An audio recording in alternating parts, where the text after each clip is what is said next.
Hi guys, just wanted to let you know this is going to be a longer format video than usual. I've got all three phases of testing in here, so I want you to kind of watch through to the end and see if you like the longer format. If you do, leave a comment down below.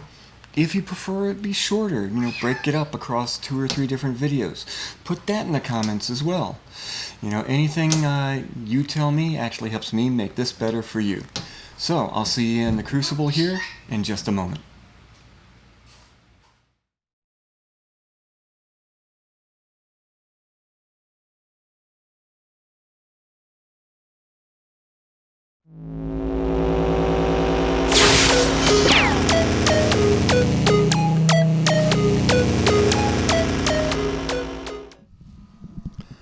Welcome back, my friends. I am Nick Nitro, and I am the Lord of the Crucible.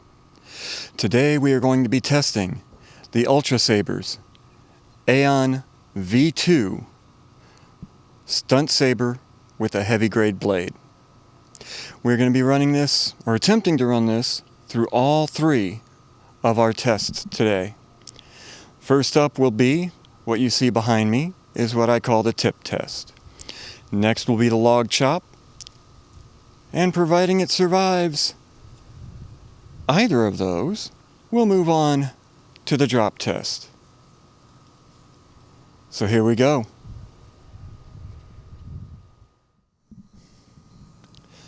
This is what we call the tip test. For this test, we are going to be striking the tip of the lightsaber blade against our hanging horse stall mats. Now, these are composed of 3/4 inch thick, solid rubber. And in case you think that this obstacle is not suitable, let me just give you a demonstration with my little friend here. This is an unsharpened sword made from 1095 steel produced by Legacy Forge. Let's see how the mat holds up to this.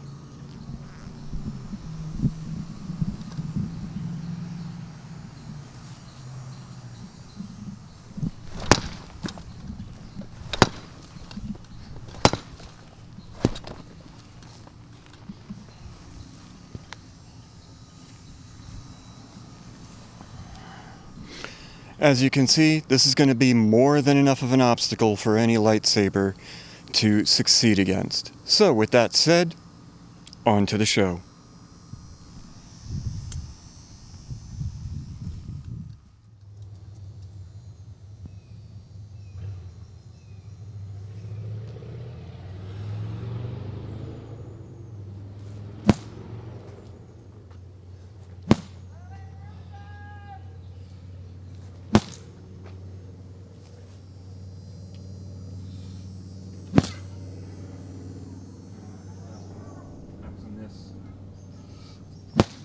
There we go.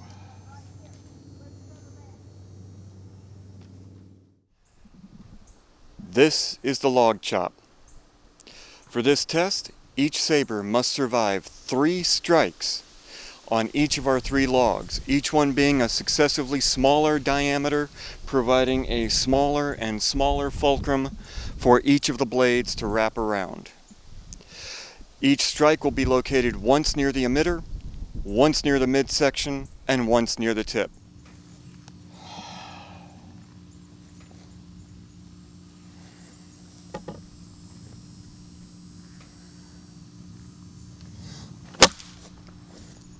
Interesting.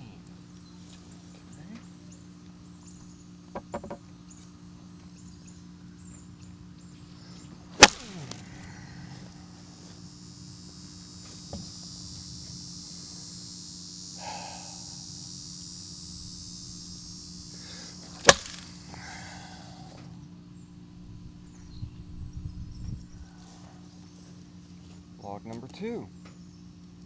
I'm quite surprised so far.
This is the drop test.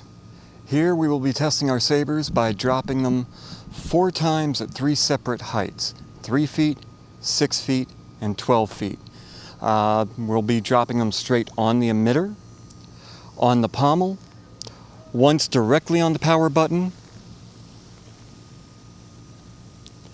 once directly on the power button, and once on any side that doesn't have any sort of control surface. Now, like I said, 3 different heights on 3 different surfaces. So, we're looking at a standard Florida lawn, which, let's be honest, that's half grass, half sand. Meh. Once on an indoor floor. Standard laminate construction. And finally, on our 4-foot by 4-foot poured concrete slab. Now, at 4 drops per height, across 3 different surfaces, that's going to be a total of 36 drops. Let's see how the sabers fare. First up, the emitter drop.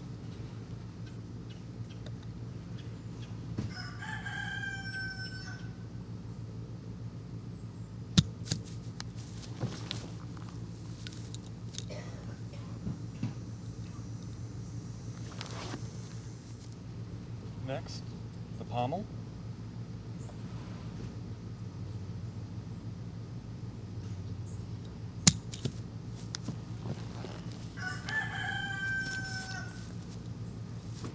Next, we're going to drop it on the power switch.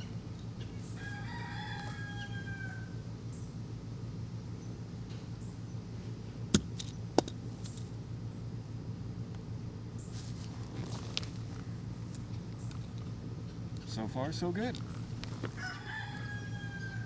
This time I think we'll do the back side of this saber.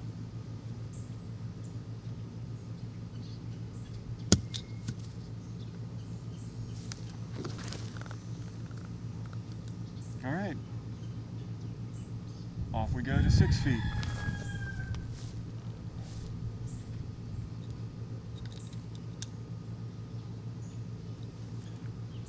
Emitter.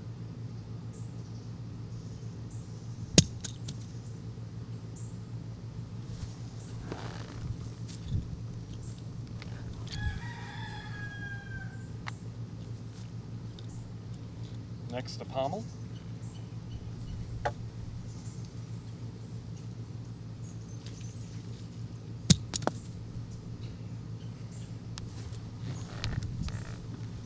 Still lit. Nothing's getting jarred loose. Let's see how the power switch does at 6 feet.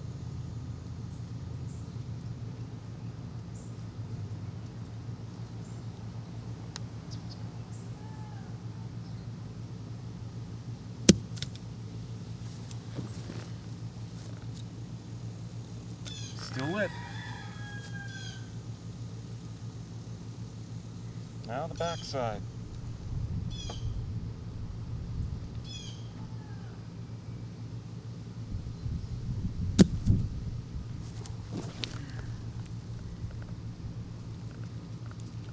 All right, time to take this up to 10 feet.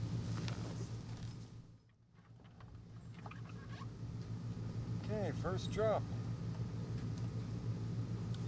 On the emitter, 10 feet, 3, 2, 1.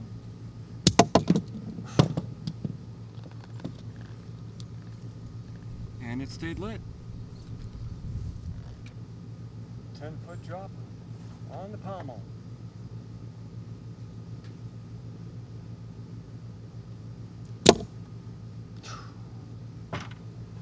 Yeah, got a little extra whack on that one.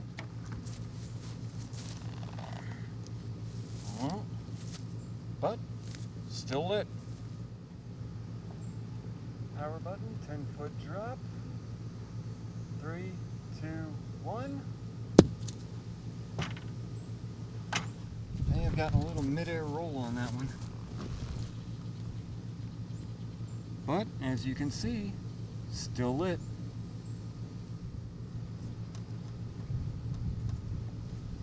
Backside, 10-foot drop onto grass. 3, 2, 1.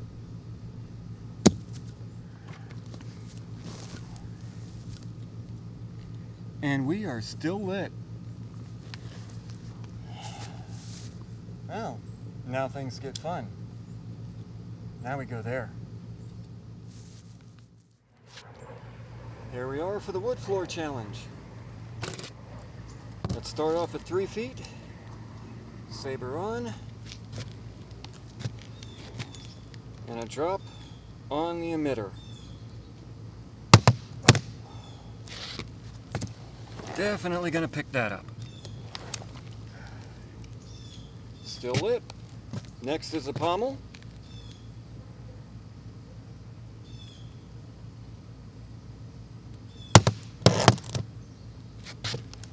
I could actually see that was still lit. It stood upright for a little bit. Not bad. Okay, now we drop onto the power button. Here we go. Got a little roll. We're going to count that as one of the other sides. That did not hit the button. But it is still lit. So let's see if we can get the power button on this one.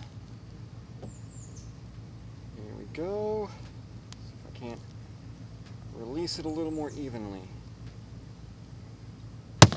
That looked good. And still lit. Don't know if you can see it, maybe a little bit of glow on the wood, but it's still lit. Up to 6 feet. Here we go. On the emitter.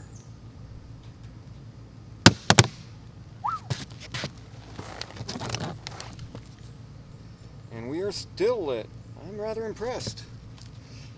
Especially with the way the LED module is not mechanically fixed in here. On the pommel.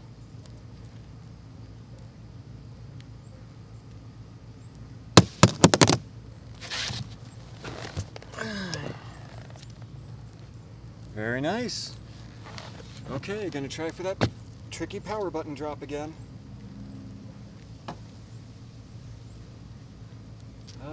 That's gonna be... I think we got that. Oh. But it still lights up. So yeah, doing good. Finally, on the back side.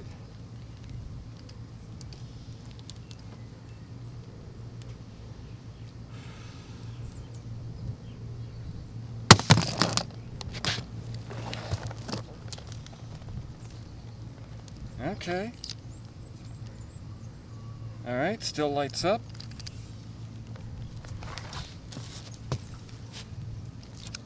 Pommel came a little loose, but that's no biggie. Alright. Gonna have to reset our cameras a little bit, and we'll see you at 10 feet.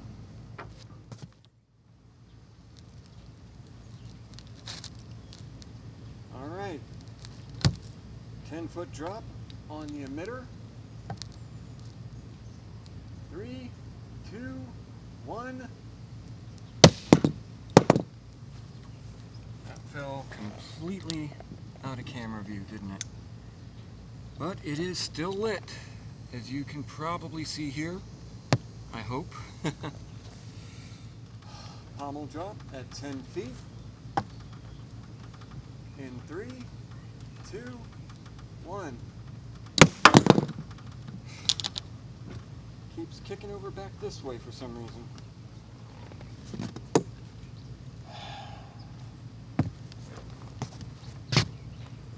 And as you can see, it's still lit.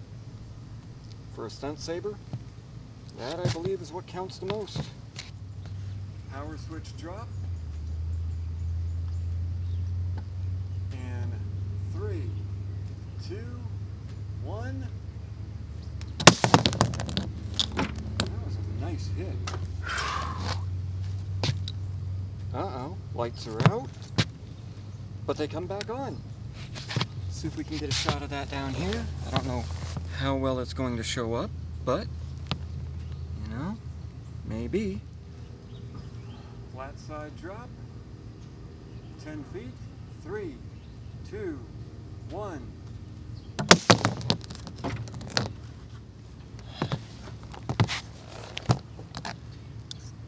And it's still lit.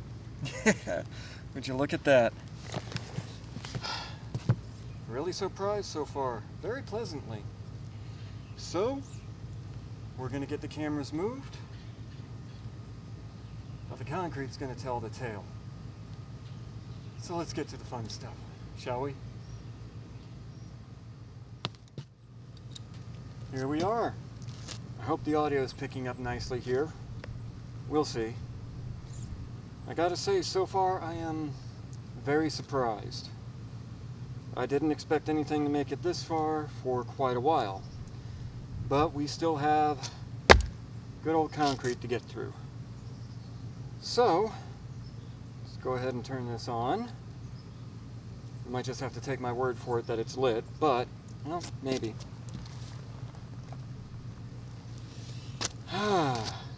Alright, let's start off at 3 feet.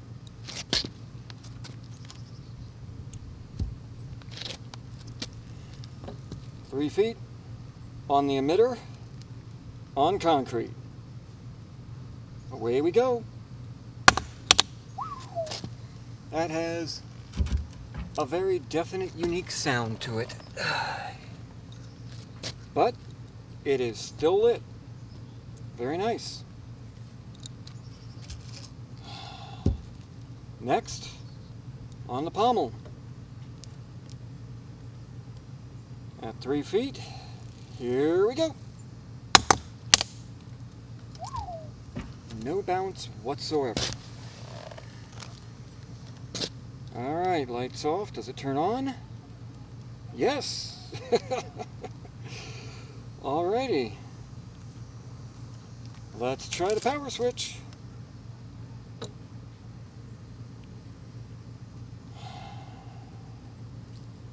At 3 feet. Ooh, I think we nailed that. Very hard to hit that switch. Lights off. Lights on. Okay. Let's try the backside at 3 feet. Dun, da, da, da.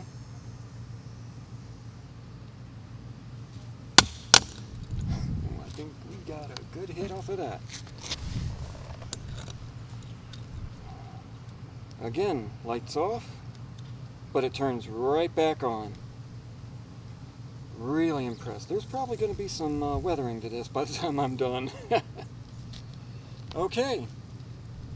Emitter at 6 feet.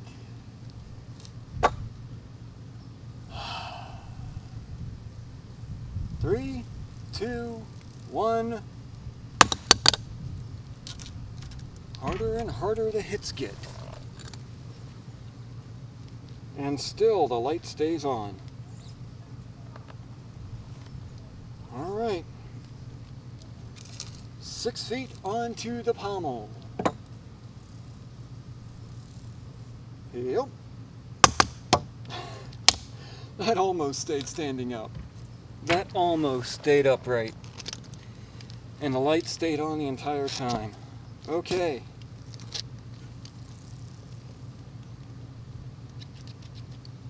Huh? Everything's still doing good. Let's see if we can't nail that power switch again. 6 feet onto the ignition switch.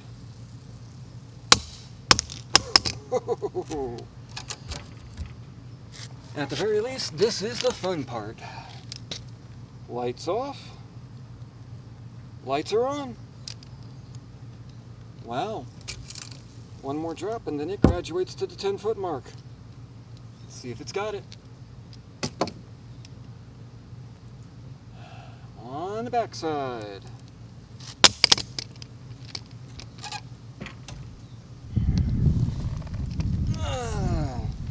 One day I should develop a rig that'll drop this really evenly. Well, the pommel came a little loose, but it tightens right up. Lights are off. But, again, it turns right back on. Well, let me get reset so we can actually do this at 10 feet. This is going to be interesting.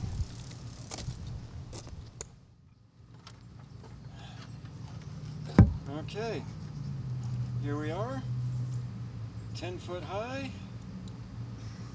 on the emitter. 3, 2, 1.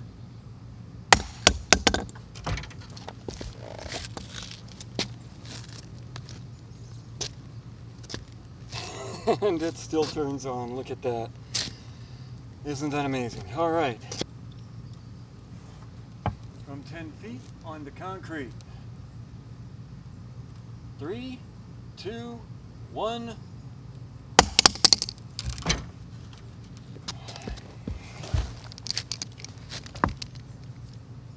Still lit. Pommel was a little loose, but tightens right up. On to the power switch from 10 feet. No roll. Whew. Can't tell if that hit the switch or not.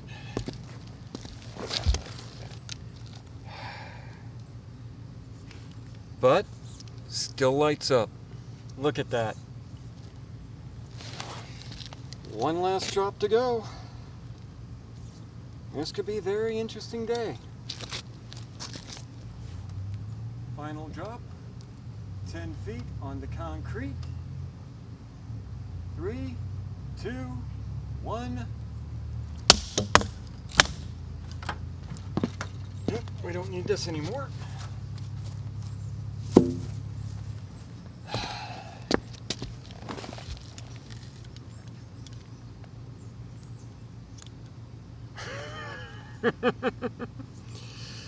There we are. Well, we'll go inside, get set up, and I will give you the aftermath report.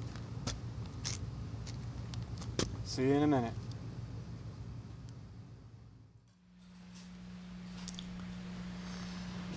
Well, here we are.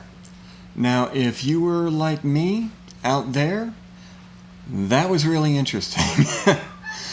I didn't think anything would make it that far through the Crucible, and like me at this point, you're probably thinking this just passed. Except it didn't. I heard a bit of extra rattling inside after I had stopped recording. And then I noticed something unusual. Now you see it still lights up. You can see right here. But if you watch down here, you can see the light cuts out. That's not supposed to happen. So, I went ahead and took it apart. Got a bit of a surprise.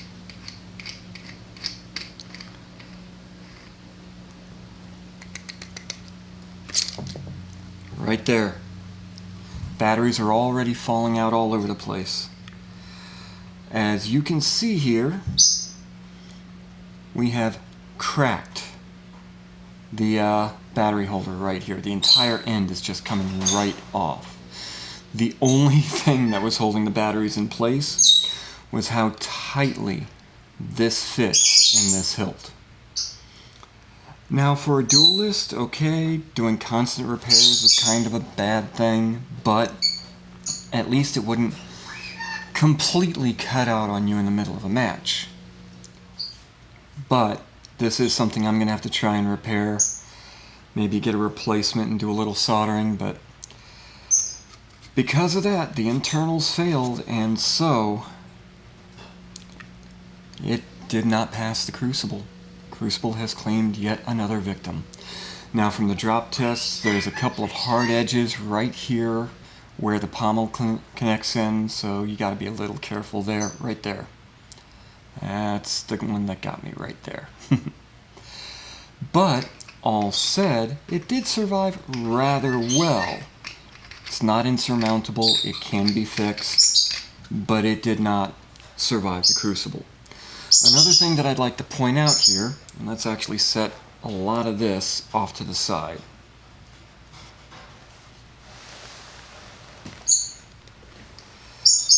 I really thought this had made it all the way through the log chop.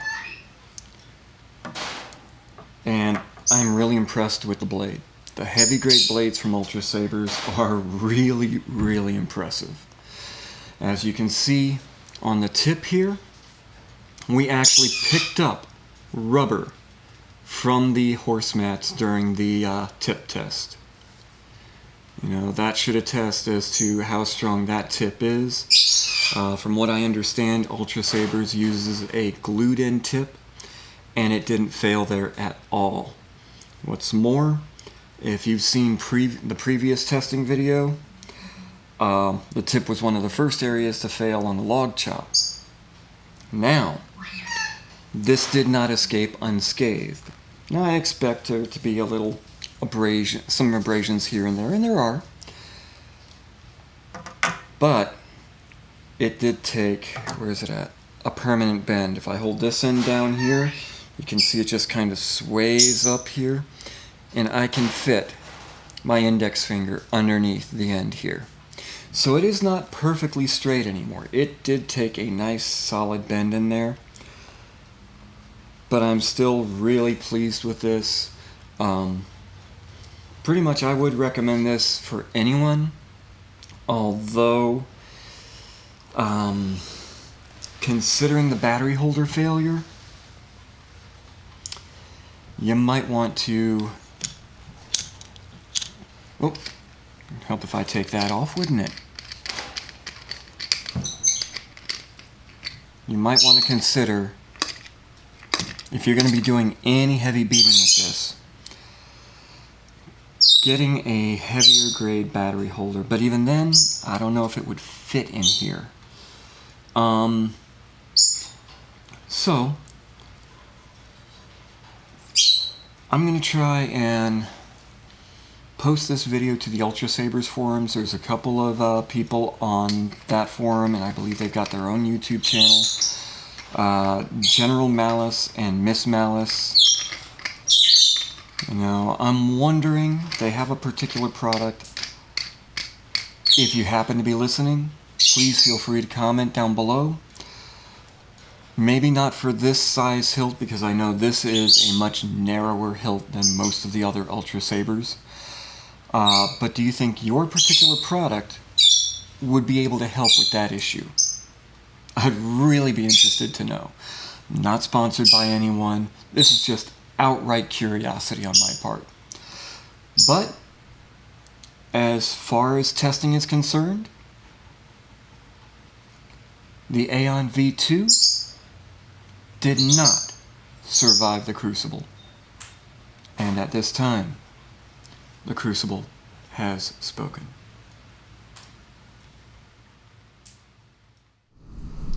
This is Nick Nitro, and I am Lord of the Crucible. If you've enjoyed today's video, by all means go ahead and click on the like button down below. Subscribe to the channel. It's the best way to hear about new videos coming out.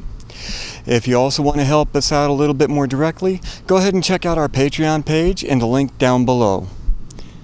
Thank you very much, and until next time, the Crucible has spoken.